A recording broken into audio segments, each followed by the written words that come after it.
పరిశుద్ధ నామమునకు మహిమ కలుగును గాక. క్రీస్తునందు ప్రియ దేవుని బిడ్డలారా, ప్రభు అయిన యేసుక్రీస్తు పరిశుద్ధ నామంలో మీ అందరికీ ఉదయకాల శుభములు తెలియజేయచ్చు ఉన్నాను. ఈ దినమంతయు మీకు మీ కుటుంబానికి దీవెనకరముగాను ఆశీర్వాదకరముగాను దేవుడు అనుగ్రహించాలని మీ కొరకై ప్రార్థిస్తూ ఉన్నాను. నేటి దినము కొరకు ఏర్పాటు చేయబడిన దేవుని వాక్యము సమూయేలు 2వ గ్రంథం 15వ అధ్యాయం 31వ వచనం. అంతలో ఒకడు వచ్చి అబ్షలోము చేసిన కుట్రలో అహీతోపెలు చేరి ఉన్నాడని దావీదునకు తెలియచేయగా, దావీదు యెహోవా అహీతోపెలు యొక్క ఆలోచనను చెడగొట్టుమని ప్రార్థన చేసెను.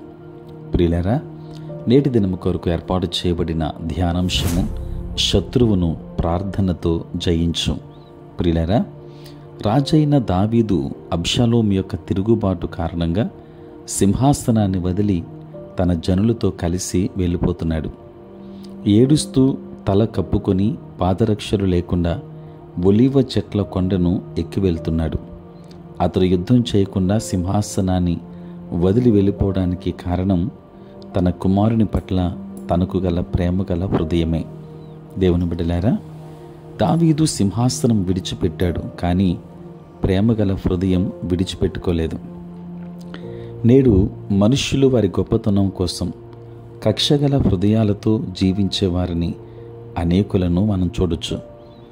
తాను అప్పగింపబడిన రాత్రి ప్రభు అయిన యేసు తన ఆధిపత్యాన్ని విస్తరించి ఒలీవల కొండకు వెళ్ళిన విధానంలో పాపి అయిన మనుష్యుని పట్ల దేవుని ప్రేమ కలిగిన మనస్సు మనకు వెల్లడవుతుంది. ప్రియులారా, దావీదు ఎంతో భారముతో కొండ ఎక్కుతున్నప్పుడు ఎంతో విషాదకరమైన వర్తమానాన్ని వినవలసి వచ్చింది. అహీతోపెలు అను తన సన్నిహితుడు శత్రువులు పక్షముగా చేరిపోయాడు. కొండపైకి ఎక్కుచున్న సమయంలో వినిన ఈ వార్త దావీదును మరింత శోకతప్తునిగా చేసింది. అయితే దావీదు అతనిపై ప్రతీకారంతో కూడిన దూషణతో కూడిన మనస్సును చూపించలేదు, కానీ మోకరించి, ప్రభువా, అహీతోపెలు యొక్క ఆలోచనను చెడగొట్టుము అని ప్రార్థన చేశాడు.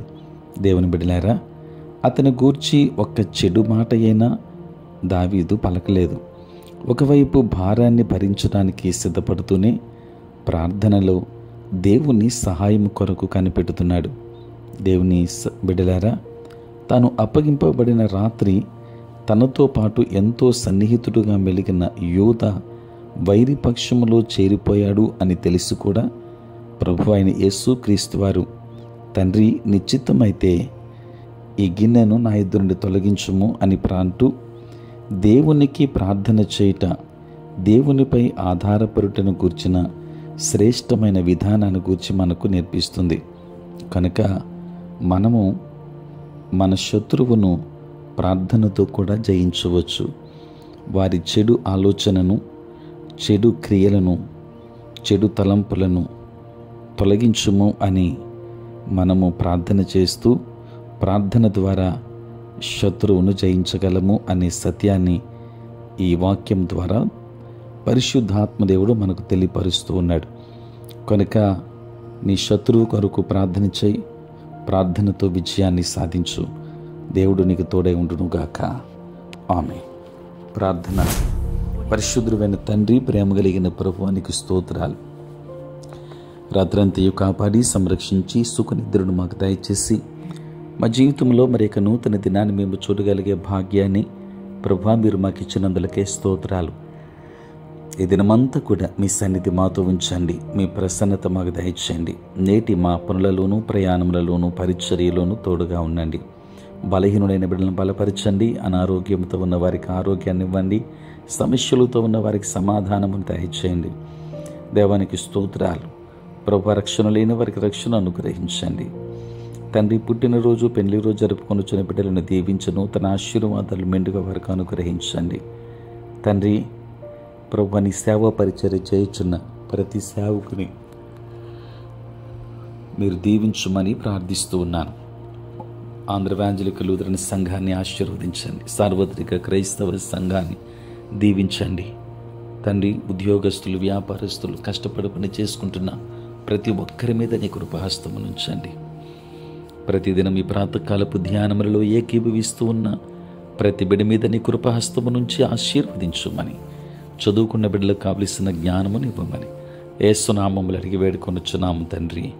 ఆమేన్. తండ్రి, కుమార, పరిశుద్ధాత్మ త్రియేక దేవుని దీవెన సదా మీకును మీ కుటుంబానికి తోడై ఉండును గాక. ఆమేన్.